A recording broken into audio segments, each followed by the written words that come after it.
Here at R&D Developments in Daventry is a Group N Nissan Sunny, which has undergone all the same procedures which we just saw for the RS2000, plus it has undergone the usual acid dipping technique, which leaves the shell looking as if it has been in a fire and then left to rust, which not only makes the car lighter, but easier to weld. It then underwent a couple of days of seam welding, until every single panel on the car had had the famous strengthening treatment. This appalling mess is our Group N rally shell. It's been completely stripped and then acid dipped, which removes all the paint and all the residue, removes the under seal and the sound deadening panels. This lightens the car quite considerably. Also, it's now been seam welded. Now every single seam on the car has been welded up, and this will improve both the reliability and the rigidity of the shell. At this stage, it's now starting to have the welded in cage put in place. The full cage will give the car an awful lot more torsional stability and make it obviously a lot safer. Seam welding is not quite so important if you're only intending to take part in single venue tarmac events, but it is fairly crucial for gravel rallying. The process involves welding every visible seam until the finished car looks like this.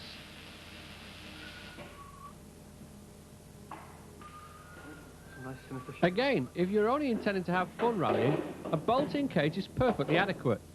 Nissan Motorsport Europe have produced a Group N kit for the Sunny, which includes this full bolt-in cage, which is also produced by R&D under their custom cages trading name. Today's bolt-in cages are certainly far more comprehensive than the ones made 10 or 20 years ago, and they fit a little easier as well. All that's needed is a few welded-in strengthening plates, and in it goes. We had decided that we would like to go the whole way though, and have a fully welded-in cage, and R&D were only too happy to oblige.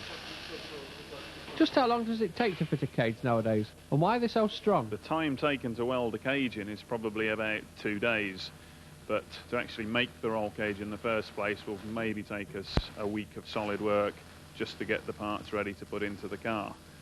The reason we do it is to make it safe for the occupants, and also to make the body shell as stiff and strong as possible so that the suspension can work to its optimum. One of the newer innovations in modern rally cars are the cross door bars and side impact bars that we fit to provide protection for the driver at both chest height and also at hip height. And the side impact bars also provide us with a lot more stiffness in the body shell. They manage to keep the A and B pillars apart and make the car a lot stiffer. The other aspect of the side impact protection is this bar here that goes between the main hoop, and we also fit a bar across the dashboard, which again provides a lot of stiffness and also side impact protection. The biggest and strongest part of the roll cage is the main hoop, which provides protection for the driver and co-driver if the car rolls on its roof, and this is also increased by the A-pillar protection tubes on the body shell. As you can see, the welded-in cage looks superb, and the whole thing has been painted the same colour. Roger's certainly impressed. Although not part of the kit, the fuel tank has been foam filled.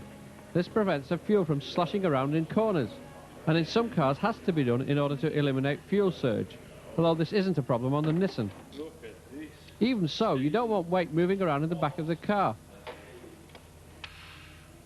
What is part of the kit though is this Kevlar tank guard, which is both light and very strong, and helps to stop the car from exploding when going over rocks and such like. It is vitally important that you fit some kind of guard to your fuel tank if you are leaving it in its original position. It is possible though with most classes to move the tank into the rear compartment of the car. The fuel tank and guard then bolt back into the original position with, it has to be said, Well, this is surprising ease. Isn't it? Most of the brake fittings can be cleaned and retained, although where possible it is wise to fit new brake pipes. Most importantly though, do disconnect the ABS if it's fitted as standard. In a lot of rally cars you'll find that the seats are merely bolted to the floor, but we have had very rigid mounting brackets welded into the car. Not only are these stronger and therefore safer, but they will hold the seat more securely, which will make driving easier. Now, do you want to know how to make your handbrake fly off? Drill out that rivet.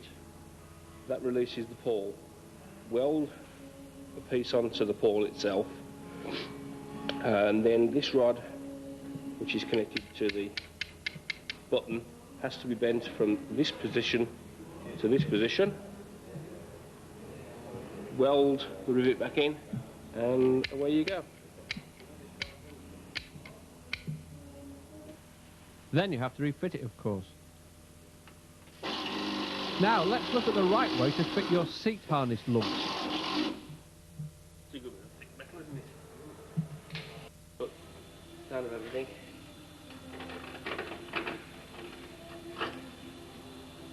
Beautiful, it's a very good covering oneself.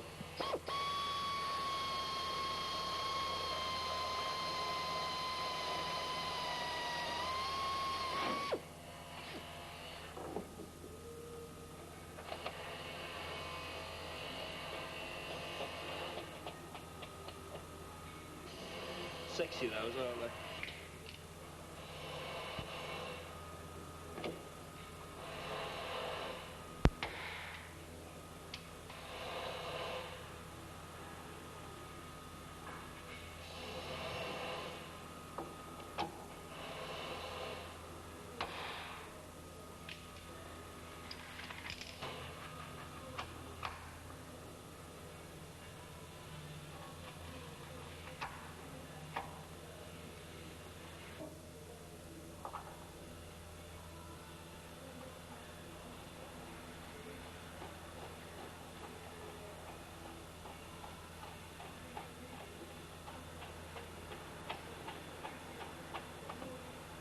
There we go.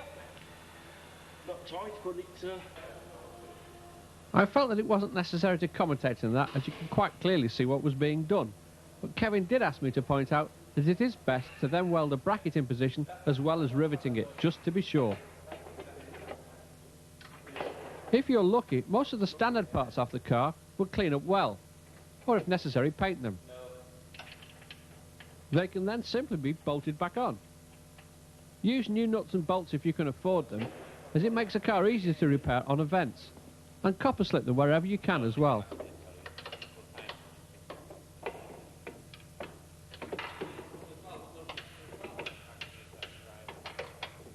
As you can see, these parts look like new, but they've just been cleaned and checked over.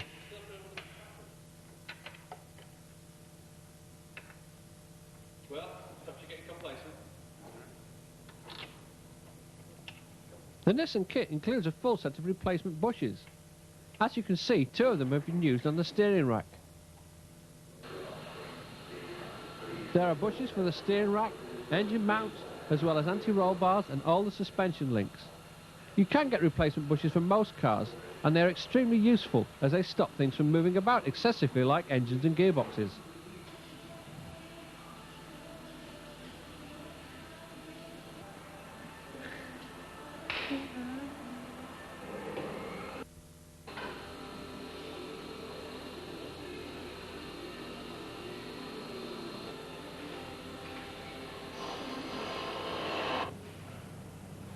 This is part of the front suspension, including brakes and drive shaft. All you need to do with this is strip and clean it. You do want to check that the brakes are not cracked or worn. That is, that there is no ridges in them. Strip and clean the brake calipers, and if it's an older car, buy a caliper service kit, which will have new seals and the like.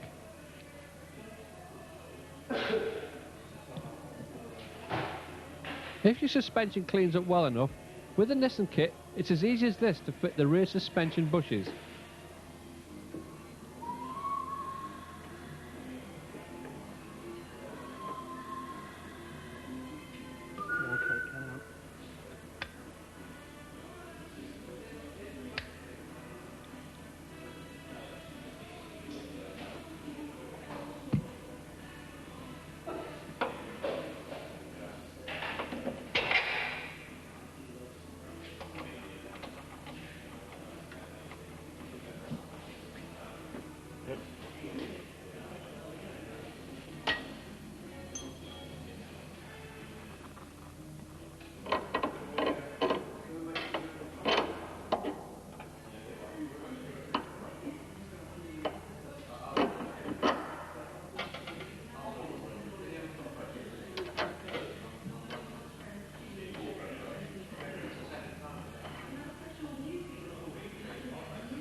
As this car had only done 17,000 miles, it wasn't necessary to change the bearings, but obviously you should check them. You'll notice that new bolts and nuts are being used and everything has been copper slipped, but the rest of the suspension is standard.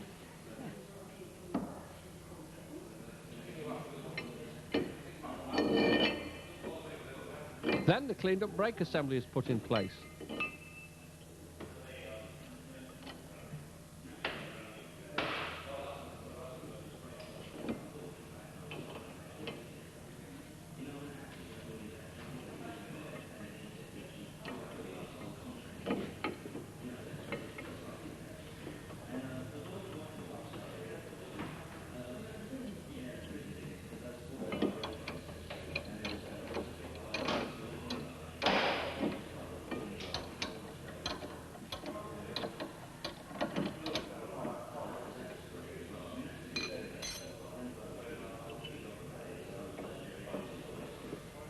We are fitting Nismo brakes to the back of the car, but later event experience will cause us to change them for carbon metallic pads, which gave the car a much better balance in the forest.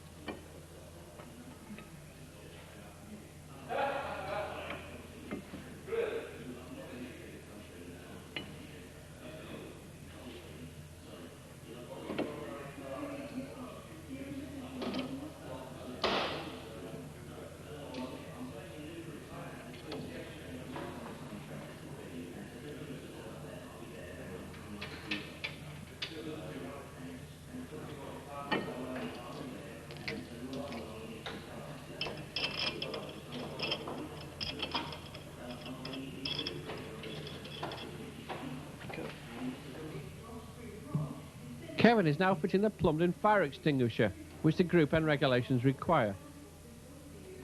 We have bought a very good OMP system, because although you only need it once, it's far better to spend a few £100 on a good system than several £1,000s on a new car.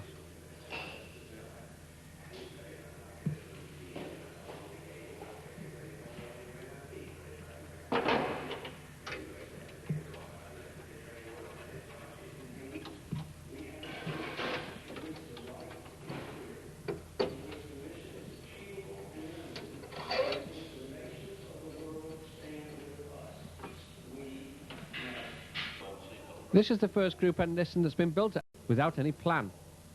Now the car's being partly prepared in the workshop, most of the interior equipment's already in. Later on the seats and the carpets will be fitted. The fire extinguisher, as stated by the regulations, is 7.5 kilograms. There's also a handheld one, but this is the mechanically operated one. 2.5 kilograms goes into the cockpit and 5 kilograms goes into the engine. So both the crew and the engine is covered in case of fire. All of the piping is brought into the car, and that's the pull lever for the extinguisher. Also, you can see the fuel lines have been brought through the car, and the brake pipes are brought through inside the car, so there can be no chance of damage from stones or anything else that go underneath the car in a normal car. You can see that the door bars have had padding put on them, and also part of the door trims there as well. Well, this is not only to protect the car, but to protect the people who are working on it, just in case they cut themselves or bang themselves. It also keeps it a little bit tidier. And you can see also that the lugs have been put in for the safety belts. So, things coming together. With the Nissan engine mounts now in place, the engine and gearbox is ready to go in. Because this is a Group N car, and because Japanese engines and gearboxes are built so strongly, the engine and gearbox have been left completely standard. The only thing that has been changed is that a paddle clutch has been fitted. Other than that, the exhaust has been changed from the downpipe to the back. This means we can remove the catalytic converter and obviously one of the silencer boxes.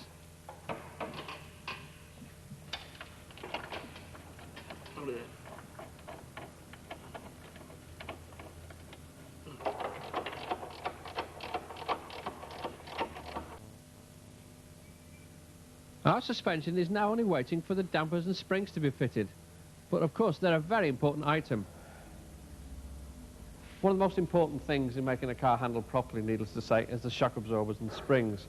It's vitally important that the damper rates are right and the spring rates are right. They're two completely separate things. But the damper rate controls the overall stiffness of the car, and the springs control the amount of movement up and down. It's bump and rebound on a damper. And here also we have a helper spring which takes up the initial bounce on the car. Now, these things come apart very easily. Little nut and cock collar. And the spring can be changed just as quickly as that. But it's really important, if you're going to make the car handle properly, to get the right spring and damper settings for your car. Because changing springs and dampers is so easy, big budget teams have different settings for all conditions. And certainly, gravel suspension isn't going to be any good at all for a tarmac rally.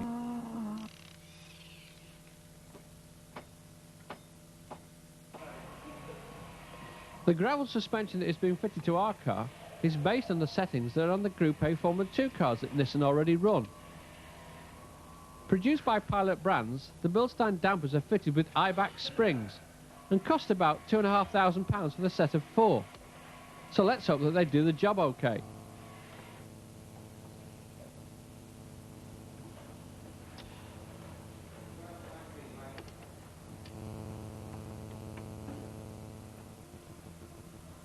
Didn't catch you all right, did you?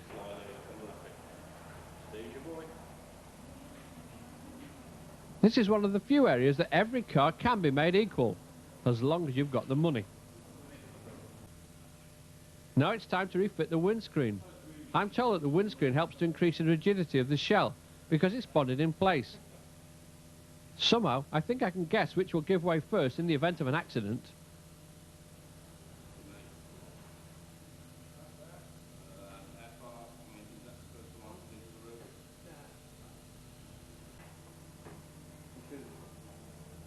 Now we'll see how to fit the bonnet catches.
I know you're wondering if there's something under there to catch all the bits. Well, there is, of course.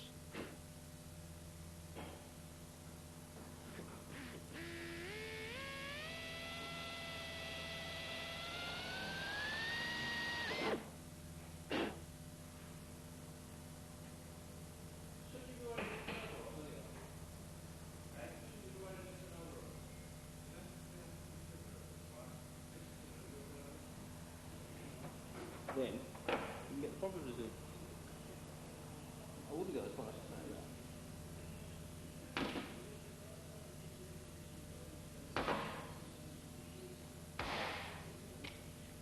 Job done.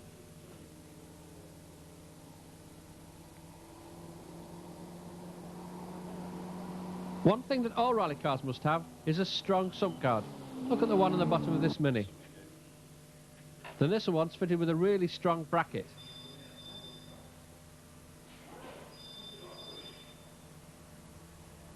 That shouldn't give way in a hurry.